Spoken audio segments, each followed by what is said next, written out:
ఆదిలాబాద్. నా పేరు లావణ్య.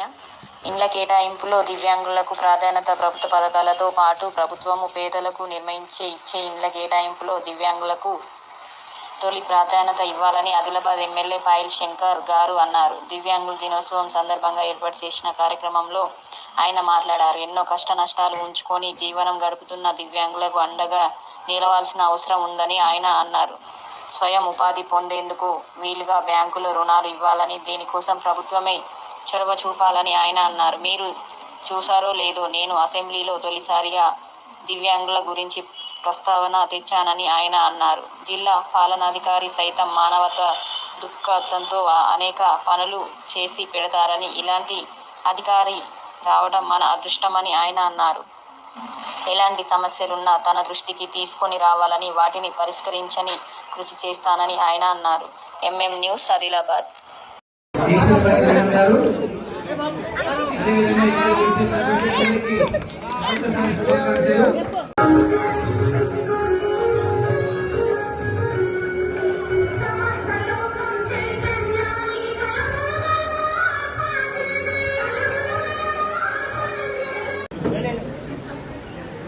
సమాజంలో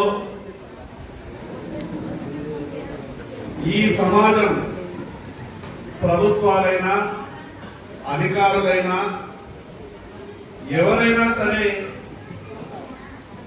దివ్యాంగులకు చేయూతనివ్వాల్సినటువంటి అవసరం ఉన్నది. మీరు పడేటటువంటి బాధలు వర్ణనాతీతం. సరే, పుట్టడము అనేది మన చేతిలో ఏమీ లేదు. అది ఏ కులమైనా ఏ మతమైనా ఆ భగవంతుడు ఏ రకంగా ఎవరిని పుట్టిస్తాడో మనకు తెలియదు. కానీ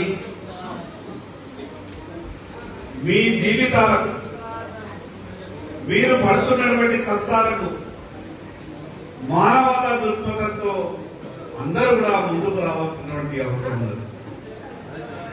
మీరంతా టీవీలలో చూసిందో లేదు, నేను నా మొట్టమొదటి అసెంబ్లీ సమావేశంలో నా నోటి నుంచి మీ దివ్యాంగుల గురించే శాసనసభలో మాట్లాడాను.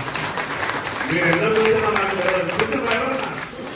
చూసినా మీరు పడుతున్నటువంటి బాధలు నేను ప్రభుత్వానికి కూడా స్పష్టంగా ఒక విజ్ఞప్తి చేసిన. బ్యాంకుకు లోను కొరకెళ్తే అసలు బ్యాంకు దగ్గరికి కాగితం పట్టుకొని పోవడమే చాలా కష్టం. అష్ట కష్టాలు పడి బ్యాంకు గేటు దగ్గరికి వెళ్ళిన తర్వాత బ్యాంకులలో జరిగేటటువంటి పరిస్థితులు ప్రభుత్వానికి చెప్పిన. వికలాంగుల కొరకు ఏదైనా స్కీములో ఏ అవకాశం ఉన్నా బ్యాంకు వాళ్ళ దగ్గరికి వెళ్ళినప్పుడు ప్రభుత్వమే బాధ్యత తీసుకొని జామీన్ ఇచ్చి, గ్యారెంటీ ఇచ్చి వికలాంగులకు లోన్ ఇప్పియాలని ప్రభుత్వం అడిగినా మీ అందరి తరఫున జిల్లా కలెక్టర్ గారికి నేను ప్రత్యేకంగా విజ్ఞప్తి చేస్తున్నా. సాధ్యమైనంత తొందరగా బ్యాంకర్ల మీటింగ్ ఒకటి ఏర్పాటు చేసి మిగతా అవకాశాలు ఏమి లేవు. ఇంటి దగ్గర ఉండి ఆ తల్లి ఇక్కడ ఉన్నదో లేదో నాకు తెలియదు, కానీ దర్శనాపురం హనుమాన్ నగర్ లో ఒక ఆవిడ 100% స్లైన్. ఇద్దరు కూడా నా దగ్గరకు వచ్చింది. రొటీన్ గా మంది వచ్చినట్టు కూర్చుంటే నేను కూడా బయటకు వెళ్ళేటటువంటి హడావుల్లో సరే నాకు అర్జెంట్ గా వేరే మీటింగ్ ఉన్నది, తర్వాత కలుస్తా మంచిది కూడా బయటకు వెళ్ళిన.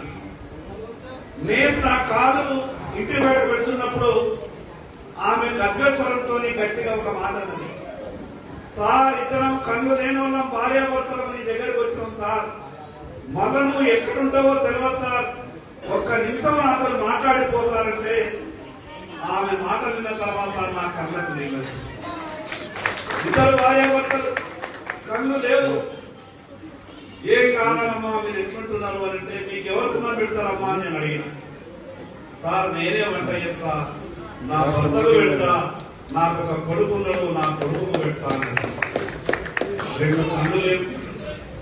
ఇంటి పని చేసి ఎటువంటి జీవనాధారం లేదు, కేవలం పెన్షన్ మాత్రమే వస్తున్నది. కిరా ఇల్లు తీసుకొని ఉంటున్నది. భర్తకు వంటి పెడుతున్నది, కొడుకుకు వంట చేసి పెడుతున్నది. నా కొడుకు భవిష్యత్తు గురించి ఆలోచించు సార్. ఇళ్ళ జాగనిస్తున్నారంట కదా, ఇల్లు ఇస్తున్నారంట కదా, భార్యాభర్తల ఇద్దరం కూడా మేము గుడ్డలం సార్, మాకు ఒక ఇల్లు ఇప్పియవా అని నాకు అడిగినప్పుడు నేను కార్లో కూర్చున్న తర్వాత కూడా నా కళ్ళకు నీళ్ళు వచ్చినాయి. ఎంత దుర్భరమైనటువంటి జీవితం ఉన్నది. నేను ఆ రోజు జిల్లా కలెక్టర్ గారికి నేరుగా ఫోన్ చేసే ప్రయత్నం చేసిన. సహజంగా జిల్లా కలెక్టర్ గారు ఎప్పుడు కూడా ఏ విషయంలో ఫోన్ చేసినా కూడా వెంటనే స్పందించి ఒక మానవతా దృక్పథంతో సాయం చేసేటటువంటి మనస్తత్వం ఉన్నటువంటి అధికారి మన జిల్లా కలెక్టర్. నేను కలెక్టర్ గారికి ఒక విజ్ఞప్తి చేస్తాను. మనం ఇచ్చేటటువంటి ప్రభుత్వ పథకాలలో ప్రత్యేకంగా ఇళ్లలో ఎందరికైతే ఇక్కడ వచ్చినటువంటి వాళ్లకు వాస్తవంగా ఇల్లు లేవో, ఉండడానికి నివాసం లేదో, ముందు వీళ్ళకి ఇచ్చిన తర్వాతనే మిగతా వాళ్ళ గురించి ఆలోచించాలని